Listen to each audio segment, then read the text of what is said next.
नमस्कार, स्वागत आहे तुमचे अजून एका छानशा रेसिपीमध्ये. तर आज आपण बघूया घरच्या घरी आणि तितकीच कमी खर्चामध्ये काजू कतली. काजू कतली तर सर्वांनाच आवडते. आणखीन आता दिवाळीचा सण पण येत आहे, म्हणूनच काजू कतली बाहेरून आणण्यापेक्षा अगदी कमीत कमी खर्चामध्ये घरी करून दाखवणार आहे आणि ती रेसिपी मी तुमच्यासोबत शेअर करणार आहे. त्यासाठी इथे मी पाव किलो तुकडा काजू घेतला आहे. तुकडा काजू हा जरा स्वस्त पडतो, पण तुम्हाला हवा असेल तर तुम्ही अख्खा काजू पण घेऊ शकता. तुकडा काजू वाटीने मोजलात तर 3 वाट्या आहे. रेसिपी अगदी नेहमीप्रमाणे खूप टिप आणि ट्रिकसह सांगितली आहे, त्यामुळे रेसिपी स्किप न करता संपूर्ण पहा. आणि अजून जर का चॅनलला सबस्क्राईब केलं नसेल तर सबस्क्राईब पण नक्की करा. आता इथे मी काजूचे तुकडे मोजून घेत आहे. याच वाटीने मी 3 वाट्या काजू घेतला आहे आणि वजनी म्हणाल तर पाव किलो आहे. ह्या काजू कतलीला लागणारे सर्व साहित्य एकाच वाटीने मोजून घ्यायचे आहे. आता हे सर्व काजूचे तुकडे मी मिक्सरच्या भांड्यामध्ये घातले आहेत आणि थोडे थोडे पाणी घालून त्याची बारीक अशी पेस्ट करून घ्यायची आहे. हे पहा, मी मिक्सरला आता पेस्ट करून घेतली आहे. तुम्ही पाहू शकता, अगदी बारीक करायची आहे पेस्ट. ही पहा, पेस्ट अगदी गंधासारखी झाली आहे. आणखीन पाणी सुद्धा अगदी थोडे थोडे करून घालायचे आहे, एकदम जास्त घालायचे नाही. तुम्ही दूध सुद्धा घालू शकता, पण ती काजू कतली जास्त दिवस टिकत नाही.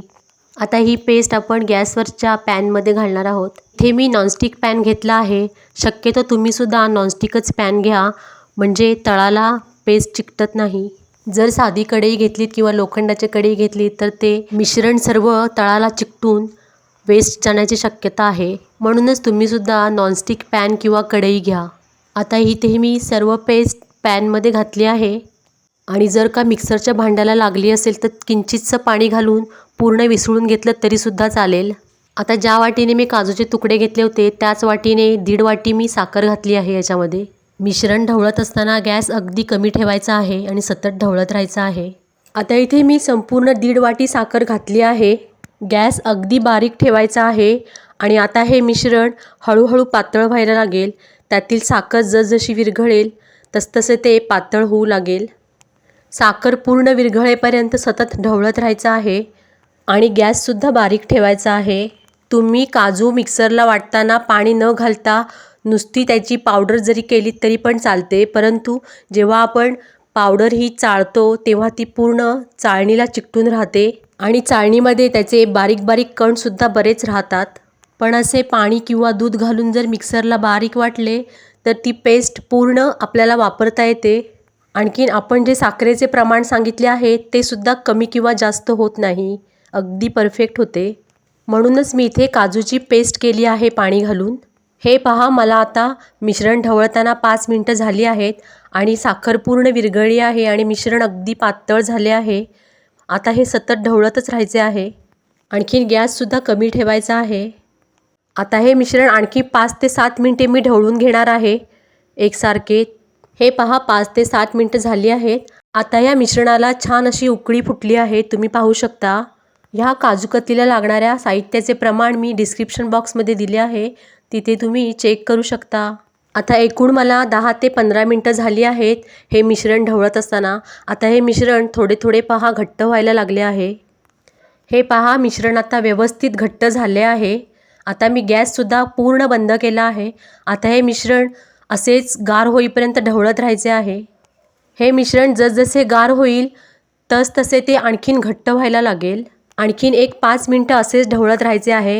हे पहा, इथेचा छान गोळा तयार झाला आहे आणि सर्व मिश्रण पॅनपासून सुटतसुद्धा आहे.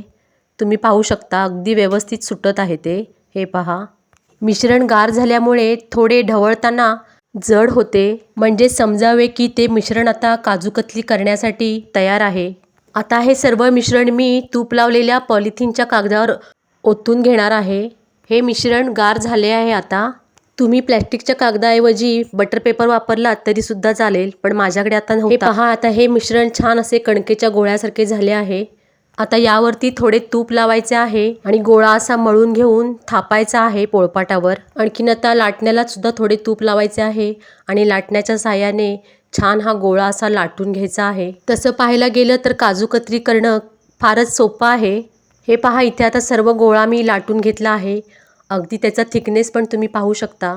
अगदी ही काजू कतली मार्केटसारखी होते. आता त्यावरती मी थोडा चांदीचा वर्क लावणार आहे. तुमच्याकडे जर का असेल तर लावा, नाहीतर त्याने काही चवीमध्ये फरक पडत नाही. फक्त चांदीच्या वर्कमुळे जरा मार्केटसारखा लूक येतो काजू कतलीला. हे पहा, इथे आता मी चांदीचा वर्क लावून घेतला आहे आणि छान थोडासा असा प्रेस करून घ्यायचा आहे कागदानीच. आणि आता आपल्याला हव्या त्या आकारामध्ये किंवा डायमंड शेपमध्ये त्याच्या वड्या कट करायच्या आहेत. ही काजू कतली पाव किलो काजूमध्ये अर्धा किलो इतक्या वजनाची होते. म्हणजे पहा किती स्वस्तात पडते काजू कतली घरी केल्यामुळे. फक्त परफेक्ट प्रमाण जमले पाहिजे. हे पहा, मी सर्व काजू कतली इथे डायमंड शेपमध्ये कट करून घेतल्या आहेत. अगदी दिसत आहेत की नाही मार्केटसारख्या. अशी ही काजू कतली मी सांगितलेल्या प्रमाणामध्ये तुम्ही नक्की करून पहा आणि कशी झाली होती हे मला कमेंटमध्ये नक्की सांगा. रेसिपी तुमच्या नातेवाईकांमध्ये शेअर करा.